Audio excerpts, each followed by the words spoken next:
Quick video to show you how to change the battery on a key fob from a Chevy Tahoe or a GMC Yukon.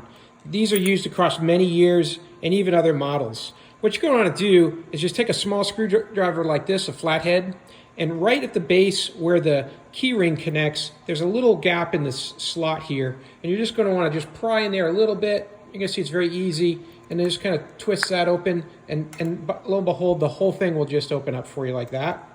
And all you're going to need to do is take the two halves apart, and you can see the battery sitting right there. Use your screwdriver again, just pry that out, and then replace this with another CR2032 battery. These are very common, and I'll put a link to this in the video description that you can order these direct on Amazon.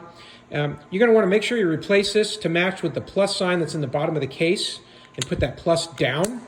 Push that in, it'll click into place, and same thing with the rest of your key fob. Just going to line it up on the edges there, and then squeeze it together, and it'll all lock into place for you, and that's it. You're good to go, and your key fob's good for another 5-6 years. So hey, I hope this video was helpful, and if it was, please give it a thumbs up. Don't forget, check that video description for a link to the batteries that you can buy on Amazon, and as always, have a great day.